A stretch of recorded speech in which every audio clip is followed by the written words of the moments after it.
Hello students, welcome again to my channel, and today the video which I am going to show you is the second part of element communication.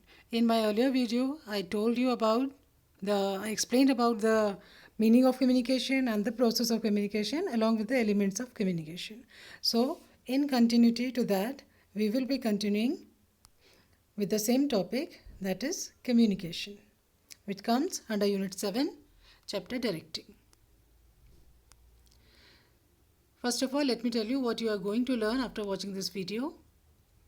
First of all, you will be able to explain the importance of communication. We have already gone through the meaning, then the elements. Now we will be able to explain the importance of communication.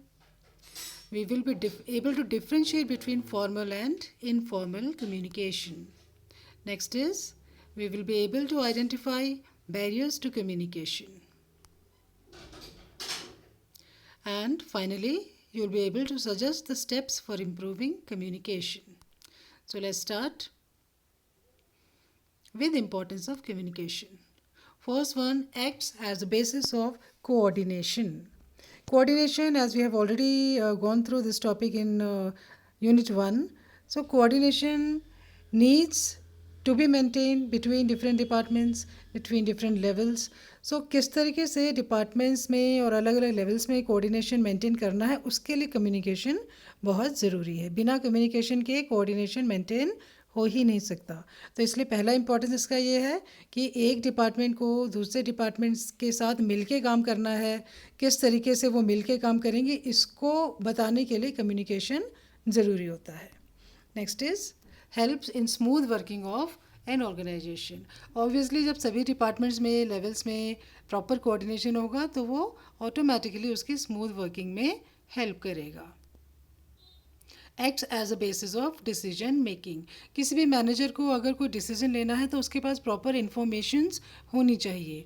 तो उसको जो informations मिलनी है अपने superior से, वो सारी की सारी कम्युनिकेशन से ही मिलती है. अगर प्रॉपर कम्युनिकेशन हो रहा है तो उसको सही तरीके से इन्फॉर्मेशन मिलेगी और उस इन्फॉर्मेशन के बेसिस पे वो डिसीजंस ले सकता है.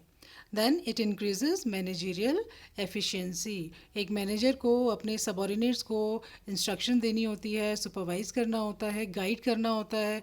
ये सारी की सारी चीज़ें प्रॉपरली और सक्सेसफुली वो तभी कर पाएगा जब उसको प्रॉपर कम्युनिकेशन आता हो. उसकी स्किल्स ऑफ कम्युनिकेशन अगर स्ट्रॉन्ग है तो वो एक अपने मैनेजरियल एफिशिएंसी को भी इंक्रीज करता है. Promotes cooperation and industrial peace. यह इंडस्ट्रियल पीस का मतलब यहाँ पे है कि औद्योगिक शांति जिसे हम कहते हैं. जनरली इंडस्ट्रीज़ में लेबर यूनियंस होती हैं, कभी वो स्ट्राइक पे चले जाते हैं, कभी वो किसी पर्टिकुलर बात पे अड़ जाते हैं कि हम ये नहीं करेंगे, और उनकी यूनियन बहुत स्ट्रांग होती है. तो मैनेजमेंट और वर्कर के बीच में प्रॉपर डायलॉग्स होते रहें, प्रॉपर एक दूसरे से सजेशंस वो लेते रहें और एक दूसरे को ये महसूस कराते रहें कि वो दोनों ही इम्पॉर्टेंट है ऑर्गेनाइजेशन के लिए. तो ये भी कम्युनिकेशन के ही द्वारा हो सकता है. And that is why it promotes cooperation and industrial peace. Effective leadership. Obviously जब आप एज अ मैनेजर प्रॉपर तरीके से एक बहुत मोटिवेटिंग तरीके से अपने सबॉर्डिनेट से काम करवाते हैं और उस सबॉर्डिनेट से काम करवाने के लिए बहुत अच्छे से अपनी बात को कम्युनिकेट कर पाते हैं तो आप एक अच्छे लीडर भी बनते हैं. Motivates employees. कम्युनिकेशन ही एक ऐसा जरिया है जिससे मोटिवेट्स को एम्प्लॉयज़ को मोटिवेट किया जा सकता है. एम्प्लॉयज़ को मोटिवेट करने के लिए कई तरीके से हमें एम्प्लॉय के बिहेवियर को, उसके मूड को देखते हुए उससे बात करनी पड़ती है. सारे एम्प्लॉयज़ को हम एक तरीके से डील नहीं कर सकते, सभी एम्प्लॉयज़ के साथ एक जैसा कम्युनिकेशन नहीं रख सकते. तो according to the behavior and need of employees, a manager has to convey his words to his employees, and therefore he can motivate employees by understanding their needs and by understanding how he has to deal particularly with a particular employee. So this was about importance of communication. Next we'll be going through types of communication. First one is formal communication and other one informal communication. You can easily notice the difference between the two pictures. The first one someone is presenting something and others are listening. That means something officially is being going on. In second picture, employees are simply shaking hands, talking to each other, smiling on each other. That means this time they are quite relaxed and talking something different from official purpose. So in this way, in both the pictures, something is being communicated. तो communication हो रहा है, एक जगह बिल्कुल formally हो रहा है, बाकी लोग सुन रहे हैं, एक जना बोल रहा है, और दूसरी जगह they are sitting in a group and having a relax time. So in this way formal और इनफॉर्मल कम्युनिकेशन हमारे दो तरह के कम्युनिकेशन होते हैं. जो ऑफिशियल पर्पस के लिए हम यूज़ करते हैं वो फॉर्मल कम्युनिकेशन है, और ऑफिशियल सिनेरियो में ही जो एक फ्रेंडली एनवायरनमेंट क्रिएट हो जाता है, उस फ्रेंडली एनवायरनमेंट में इनफॉर्मल कम्युनिकेशन होता है. सो दिस वे थोड़ा और इसको एक्सप्लेन करेंगे. फॉर्मल कम्युनिकेशन, इसमें देखिए again same picture, some official meeting is going on, person is heading the meeting and addressing the other 4 people. सो formal communication meaning we can say it flows through official channels designed in the organization chart. हमने organisation structure पढ़ा था, उसमें हमने देखा था जैसे general manager है, उसके अंडर 4 डिविजनल मैनेजर है, फिर डिविजनल मैनेजर के अंदर डिपार्टमेंटल मैनेजर है. तो इस तरीके से वो सब फिक्स्ड है कि कौन हेड है, कौन सबॉर्डिनेट है, कौन ऑर्डर देगा, कौन ऑर्डर लेगा. तो उस वे में अगर कम्युनिकेशन हो रहा है तो हम उसे फॉर्मल कम्युनिकेशन कहते हैं. So therefore formal communication flows through official channels designed in the organization chart. You can go through the channels of formal communication. Here it is the wheel channel, then circular, chain, inverted V, and free flow channels. So these are some examples of formal channels of communication. Next, you can see the picture. someone whispering something in someone ears. So यहाँ पे आप देखिए कि बिल्कुल एक दूसरे से छुप के बात कर रहे हैं कि भाई किसी को बताना नहीं है, कि एक तरह का इनकी ग्रुपिज़म चल रही है, आपस में ये लोग जो भी डिस्कस कर रहे हैं. तो अगर इस तरीके से आउट ऑफ द वे जाके लोग आपस में बात करते हैं तो वो हमारा इनफॉर्मल कम्युनिकेशन कहलाता है.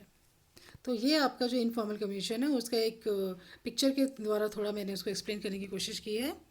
See, it is also called grapevine network. What exactly is grapevine? Grapevine is you can say जैसे अंगूर की बेल फैलती जाती है ना, उसी तरीके से जो इनफॉर्मल कम्युनिकेशन का नेटवर्क है वो कहाँ से शुरू होता है, कहाँ जाता है, कोई उसको समझ नहीं सकता.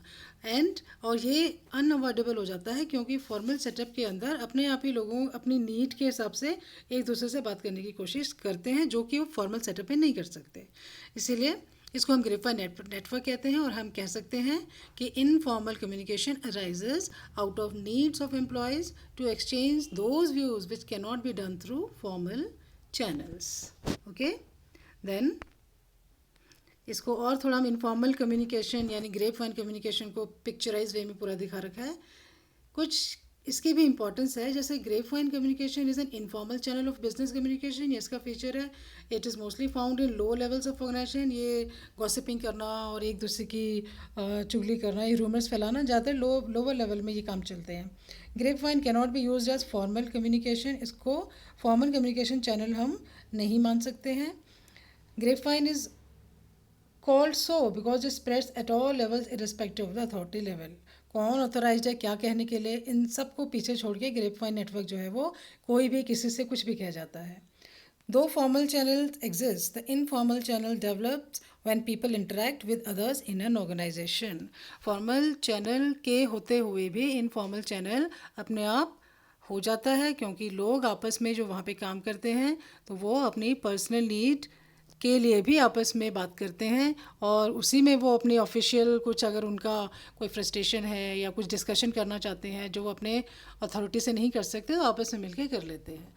ये चीज़ आप ज़रूर ध्यान रखना कि फॉर्मल कम्युनिकेशन जो है वो अनअवॉइडेबल है, कि हम ये नहीं कह सकते कोई भी एम्प्लॉयज़ आपस में एक दूसरे से बात नहीं करेंगे क्योंकि यहाँ पे टोटली फॉर्मल सेटअप करना है. तो ये टोटली अनअवॉइडेबल है. तो एक अच्छा मैनेजर वही होता है जो एक इस इनफॉर्मल सेटअप को भी अपने फॉर्मल यानी ऑर्गेनाइजेशनल गोल के लिए पॉजिटिव तरीके से यूज़ कर सके. Now go through this pictures. देखो पहली पिक्चर में दो पर्सन एक दूसरे को कुछ समझाना चाह रहे हैं। एक कह रहा है कि ये रेक्टेंगल है, दूसरा कह रहा है ये ट्राइंगल है, और देखा जाए तो दोनों ही सही कह रहे हैं। लेकिन बात ये डिपेंड करती है कि इसमें जो सेंडर है यानी जिसने मैसेज पहुंचाना है वो क्या कन्वे करवाना चाह रहा है, उसको कंफर्म करना। और अगर जहाँ मान लो ये जो ग्रीन शर्ट में है ये कह रहा है रेक्टेंगल है और पिंक शर्ट वाला मान जाता है कि हाँ ये रेक्टेंगल है, तो ही कम्युनिकेशन प्रोसेस पूरा हो रहा है। लेकिन उसका पर्सपेक्टिव अलग है, इसका मतलब there is some hurdle in communication, कुछ ना कुछ गड़बड़ है जो दोनों एक ही बात को एक तरीके से नहीं समझ पा रहे हैं। नेक्स्ट में भी आप देखिए कि एक कुछ बोले जा रहा है, दूसरे को कुछ समझ में ही नहीं आ रहा। मे बी या तो उसको लैंग्वेज समझ में नहीं आ रही है या फिर उसका जो टोन है उससे उस बात को समझ नहीं पा रहा है। तो इस तरीके से कम्युनिकेशन प्रोसेस में अगर किसी भी तरह से कोई एक पर्सन दूसरे पर्सन को बात नहीं समझा पा रहा, तो उसका मतलब है कि कुछ ना कुछ हिंड्रेंसेस हैं, कोई ना कोई ऑब्स्ट्रक्शंस हैं उसमें। तो हमारा जो नेक्स्ट टॉपिक है वो है बैरियर्स टू कम्युनिकेशन, यानी कम्युनिकेशन प्रोसेस में किस किस तरह के डिस्टर्बेंसेस या डिस्ट्रक्शंस हो सकती हैं। हम बात करते हैं types of barriers to communication की। सबसे पहली बात करते हैं हम semantic barriers. Semantic barriers simply deal करते हैं वर्ड्स और सेंटेंसेस के मीनिंग से, कि कोई पर्टिकुलर वर्ड का मीनिंग क्या है, किसी सेंटेंस का क्या मीनिंग निकल के आता है, वो क्या समझाना चाहता है सेंडर। तो इन सब से रिलेटेड कुछ भी अगर किसी तरह का ऑब्स्ट्रक्शन होता है उसे हम सिमेंटिक बैरियर कहते हैं।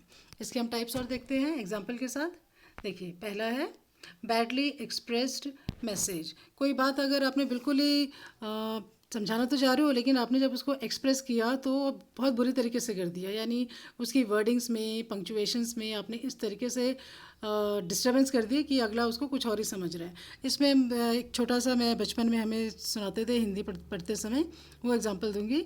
जैसे ये इन्फॉर्मेशन देना था कि आज स्कूल बंद रखा जाएगा, आज स्कूल बंद रखा जाएगा। लेकिन जब वो उसको रिटर्न में जिससे लिखवाते हैं तो वो आज स्कूल बंद रखा जाएगा में रखा का र बंद के साथ मिला देता है, यानी जो उसके ऊपर लाइनिंग करनी होती थी वो बंद के साथ र मिला देता है और आगे खा अलग हो जाता है। तो मैसेज क्या निकल के जाता है, आज स्कूल बंदर खा जाएगा। Getting it? तो इसे हम कहते हैं बैडली एक्सप्रेस्ड मैसेज। आप कहना तो चाहते हैं लेकिन आपने उसको एक्सप्रेस ठीक तरीके से नहीं किया है। Then we have symbols with different meanings. कई बार एक ही पर्टिकुलर सिंबल का अलग अलग मीनिंग हो सकता है, तो उसका भी सेंडर को ध्यान रखना है कि अगर वो सिंबल से कोई चीज़ कन्वे कर रहा है तो उसको साथ साथ ये इंश्योर करना ज़रूरी है कि वो जो कन्वे करना चाह रहा है वही रिसीवर ने समझा है या नहीं। Then faulty translations. कई बार हम जिस लैंग्वेज में बात करते हैं, हमें मान लो हमने इंग्लिश में बच्चों को कुछ समझाया and the students are able to listen what we are conveying in English, but लेकिन जब उन्होंने हिंदी में उसको ट्रांसलेट करने की कोशिश करी वो ट्रांसलेशन उन्होंने गलत कर दिया। तो फॉल्टी ट्रांसलेशन भी एक बैरियर कम्युनिकेशन का हो सकता है। इसमें भी मैं एक एग्जांपल दूंगी। जैसे हम संस्कृत में हम बोलते हैं तमसो माँ ज्योतिर्गमया, किसी बच्चे से पूछा भाई इसका मतलब बताओ, तो उसने ट्रांसलेशन क्या किया कि तुम सो माँ मैं ज्योति से मिल के आता हूँ। ओके, सो इन दिस वे अगर किसी ने गलत ट्रांसलेट कर लिया है तो भी वो बैरियर कम्युनिकेशन का हो जाता है, जिसको हम सीमेंटिक बैरियर कहते हैं, क्योंकि वर्ड्स और ट्रांसलेशंस और सेंटेंसेस से रिलेटेड है ये। Then we have unclarified assumptions. अगर हम कोई बात किसी उस हिसाब से बोल रहे हैं जिसमें कि हमने क्या एज्यूम किया है वो हमने क्लियर नहीं किया है, that means simply if we say that something is being conveyed but without clearing the assumptions। जैसे हम ये कहें communication may have certain assumptions which are subjected to different interpretation। हमारी जो assumption है उसका different interpretation हो सकता है। हमने जो assume किया है उसको हमें clear करना ज़रूरी है अगले के लिए कि हमारी assumption के हिसाब से ही तुमको इस word को सुनना है। तो जो भी आपने assume किया है उसको भी clear करना ज़रूरी है। अगर आपने अपना assumption clear नहीं किया और रिसीवर ने उसको किसी और तरीके से एज्यूम कर लिया तो वो भी कम्युनिकेशन का एक सीमेंटिक बैरियर होता है। Then technical jargon. Technical jargon simple सा, यहाँ पे कोई पर्सन बहुत टेक्निकली एक्सपर्ट है और एक ग्रुप ऑफ वर्कर्स को उसे कुछ समझाना है। मान लो वो मशीन के बारे में कुछ बता रहा है, मशीन के वो पार्ट्स बोल रहा है और वो पार्ट्स जो है सिर्फ वो जो टेक्निकल मैनेजर है उसे ही पता है, वर्कर्स ने वो पार्ट कभी सुने ही नहीं है, तो उनको कुछ भी समझ में नहीं आने वाला। तो इसको हम टेक्निकल जार्गन कहते हैं। तो इसीलिए ऐसे केसेस में वो पहले वर्कर्स को एक एक पार्ट पहले समझा दे, इस पार्ट को ये कहते हैं, इस पार्ट को ये कहते हैं, तब जाके वो आगे उस मशीन की ऑपरेशन को समझा सकता है। और इसमें हम सिंपल सा भी ये भी कह सकते हैं, जैसे साइंस और कॉमर्स के स्टूडेंट्स अगर एक साथ बैठे हुए हैं, तो साइंस वाले स्टूडेंट्स अगर कोई बात डेबिट और क्रेडिट करके एग्जाम्पल से समझाते हैं, या P&L account, P&L appropriation account ऐसे करके समझाते हैं, तो साइंस वाले को नहीं समझ में आएगी। और साइंस वाले कोई चीज़ अगर मैग्नेटिक फील्ड एंड रेजिस्टेंस ऐसे करके समझाएंगे, वो कॉमर्स वालों को नहीं समझ में आएगी।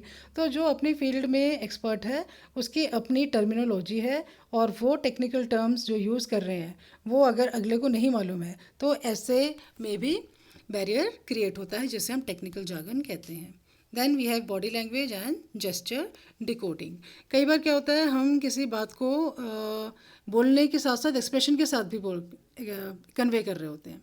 सपोज़ करो, जैसे ऐसे हमारे साथ भी कई बार होता है, हम क्लास में बोलते हैं, जैसे एक बच्चा बोलता है कि ma'am may I go to drink water, और बीच में अगर हमारे पढ़ाने के बीच में ऐसे बोल देता है, तो हम कई बार थोड़ा फ्रस्ट्रेट होकर कभी टीचर ऐसे बोल देता है कि हाँ चले जाओ, सारे के सारे बाहर चले जाओ। तो हमने बोला तो ये है कि सारे बाहर चले जाओ, लेकिन उसी के साथ जो हमारी बॉडी लैंग्वेज, हमारा जेस्चर है, वो ये कन्वे करना चाह रहा है कि भाई जिसने अभी पूछा वो बीच में डिस्टर्ब ना करे, he can let the teacher complete and then afterwards he can go. So इस तरीके से बॉडी लैंग्वेज और जेस्चर डिकोडिंग, ये भी एक, आपने बोला कुछ है और अगले ने समझा, डिकोड उसको कुछ और तरीके से किया, तो ये भी एक सीमेंटिक बैरियर होता है। नेक्स्ट चलते हैं, इसके कुछ एग्जांपल्स आप ले सकते हैं। देखिए, बॉडी जेस्चर, बॉडी लैंग्वेज, ये सब आप इसमें देखेंगे, एक्सप्रेशंस। तो जब कोई बात कुछ बोल रहा होता है तो हमें उसके एक्सप्रेशन को भी साथ साथ ध्यान में रखना होता है। टेक्निकल जार्गन की बात करते हैं, सिंपल सा मीनिंग इसमें दे ही रखा है। स्पेशल वर्ड्स और expression that are use by a particular profession और group and are difficult for others to understand, जिसको मैंने अभी आपको एग्जाम्पल के साथ समझाया है। नेक्स्ट देखिए, यहाँ पे आप ये देखेंगे, मेंटल हेल्थ की बात हो रही है। Stress, anxiety disorder, depression, emotions, ये सारी की सारी चीज़ें एक पर्टिकुलर पर्सन के साइकोलॉजिकल फैक्टर्स होते हैं। तो अगर किसी साइकोलॉजिकल रीज़न की वजह से कम्युनिकेशन प्रोसेस पूरा नहीं हो रहा, तो वो हमारा दूसरे टाइप का बैरियर है, जिसे हम साइकोलॉजिकल बैरियर कहते हैं, जिसमें सबसे पहला आता है प्री मैच्योर इवैल्यूएशन। कई बार सुनने वाले को लगता है कि हाँ, अगले ने आधी बात कही है और आगे क्या कहना चाह रहा है वो हमें मालूम है, ठीक है। तो ये प्री मैच्योर इवैल्यूएशन कहलाता है। तो ये भी एक तरीका साइकोलॉजिकल बैरियर है। कभी मान लो एक वर्कर्स के ग्रुप को कोई सुपरवाइज़र एड्रेस कर रहा है, और वो सुपरवाइज़र ये कहता है कि क्यों इस साल जो हमारा प्रॉफिट था वो कम हुआ है, तो इस बार का जो बोनस है, इतना ही उसने बोला और सारे वर्कर्स चिल्लाने लग जाए कि अरे ऐसे कैसे, नहीं हमें तो चाहिए बोनस। फिर वो उनको शांत, इसको हम प्री मैच्योर इवैल्यूएशन कहते हैं कि अभी सुपरवाइज़र की बात पूरी भी नहीं हुई, लेकिन वर्कर्स ने शोर मचाना शुरू कर दिया, उन्हें लगा कि उन्हें बोनस नहीं मिल रहा। लेकिन अब सुपरवाइज़र पूरा क्या कहना चाह रहा था कि हमारा इस साल प्रॉफिट नहीं हुआ है, तो इसके बेसिस पे जो बोनस है वो फिर भी आप लोगों को मिलेगा, वो ये कहना चाह रहा था। तो प्री मैच्योर इवैल्यूएशन साइकोलॉजिकल है, वर्कर्स को लगता है जैसी ये बात बोले इसका मतलब अब हमें इस साल बोनस नहीं मिलेगा। तो प्री मैच्योर इवैल्यूएशन अगर हो जाए, वो कम्युनिकेशन प्रोसेस को हैम्पर कर सकता है। देन लैक ऑफ अटेंशन, ये तो मोस्ट कॉमन है, आप का ध्यान कहीं और है, आप जो बोल रहे हैं उसको सुन नहीं रहे ध्यान से, तो that is automatically lack of attention and it creates distraction in communication. Then loss by transmission and poor retention, ये भी किसी का साइकोलॉजिकल फैक्टर है कि बात जब वो सुन रहा है, सुनते वक्त तो समझ में आ रही है, लेकिन जब वो खुद उसको करने बैठता है तो भूल जाता है कि क्या कहा गया था। नहीं, उसका रिटेंशन प्रॉपर नहीं है, उस समय समझ में आ गया था, लेकिन जब खुद करने बैठे किसी चीज़ को तो भूल गए कि क्या समझाया गया था। तो ये कहलाता है loss by transmission and poor retention. Then distress, भाई अगर आप अगले पे भरोसा ही नहीं करते हैं तो आप उसकी किसी भी बात को समझने की कोशिश नहीं करेंगे। ये भी एक साइकोलॉजिकल बैरियर है कम्युनिकेशन में। नेक्स्ट बात करते हैं हम ऑर्गेनाइजेशनल बैरियर्स की। कैन सी दिस पिक्चर, देखिए इसमें आराम से ऑर्गेनाइजेशन कहता है you are going to have to change to you are going to have to change to fit into the system. और वो कह रहे हैं और how about you change the system so we can all fit. मतलब एक तो कह रहा है कि ऑर्गेनाइजेशन कहता है कि तुम्हें अपने आप को चेंज करना पड़ेगा ऑर्गेनाइजेशन में अगर फिट होना चाहते हो, और बाकी वर्कर्स कहते हैं कि भाई ऑर्गेनाइजेशन में ही ऐसा चेंज क्यों ना कर दे कि हम ऑटोमेटिकली उसमें फिट हो जाए। तो इस तरीके से अगर कोई बैरियर ऑर्गेनाइजेशन की पॉलिसीज़ वगैरह से रिलेटेड है तो वो ऑर्गेनाइजेशन बैरियर कहलाता है। इसमें सबसे पहला पॉलिसीज़ ऑफ ऑर्गेनाइजेशन, किसी पर्टिकुलर ऑर्गेनाइजेशन की पॉलिसीज़ अगर वर्कर्स को या एम्प्लॉयज़ को समझ में नहीं आती हैं, या बहुत कंफ्यूजिंग पॉलिसीज़ हैं, या बहुत स्ट्रिक्ट पॉलिसीज़ हैं, तो एक तरीके का कम्युनिकेशन गैप वहाँ पे रहता है। एम्प्लॉयज़ और वर्कर्स जो हैं वो रिलेक्टेंट होते हैं किसी भी बात को सुनने में, समझने में। Then rules and regulations. Rules and regulation means company के स्ट्रिक्ट रूल्स एंड रेगुलेशन, भाई टाइम पर आना, टाइम पर जाना, छुट्टी इस कारण से ही मिलेगी, इस कारण पे नहीं मिलेगी, या किसी को मिलेगी किसी को नहीं मिलेगी। तो इस तरह के जो रूल्स एंड रेगुलेशंस हैं वो भी कम्युनिकेशन प्रोसेस में बाधा डालते हैं। स्टेटस के कई बार क्या तो सुपीरियर होता है, उसे अपने स्टेटस की बड़ी चिंता रहती है कि वो ऐसा साइकोलॉजिकल डिस्टेंस बना देता है अपने सबॉर्डिनेट से कि भाई वो स्टेटस कॉन्शियस होता है कि भाई मेरी ईगो, मेरा रिस्पेक्ट वो किसी भी तरीके से वर्कर्स के सामने कमज़ोर नहीं पड़ना चाहिए। तो ये भी एक ऑर्गेनाइजेशन बैरियर है। Then complex organisation structure. इतना बड़ा ऑर्गेनाइजेशन है, top level, lower level, middle level, और हर लेवल पे भी अलग अलग सुपीरियर सबॉर्डिनेट्स हैं। तो अगर कोई बात कहनी है तो बड़े लंबे चैनल से वो जाएगी। तो इस तरीके से अगर लंबा चौड़ा और कंफ्यूजिंग स्ट्रक्चर होगा ऑर्गेनाइजेशन का, तो वो भी एक तरह का ऑर्गेनाइजेशन बैरियर होगा, और एम्प्लॉयज़ के लिए अपनी बात रखना या मैनेजर के लिए अपनी बात कहना मुश्किल हो सकता है।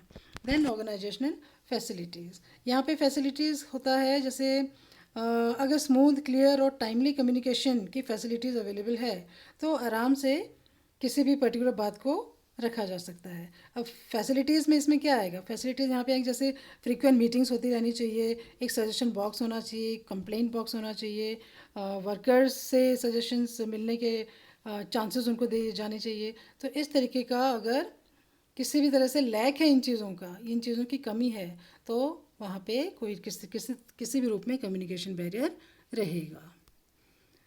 नेक्स्ट हम बात करते हैं, ये यहाँ पे हमने सिर्फ एक इंडिविजुअल बनाया है और वो कंफ्यूज है पूरी तरह से क्या करना है क्या नहीं करना। तो अगर इंडिविजुअल से रिलेटेड कोई अगर बैरियर है तो वो हमारा कहलाता है पर्सनल बैरियर्स।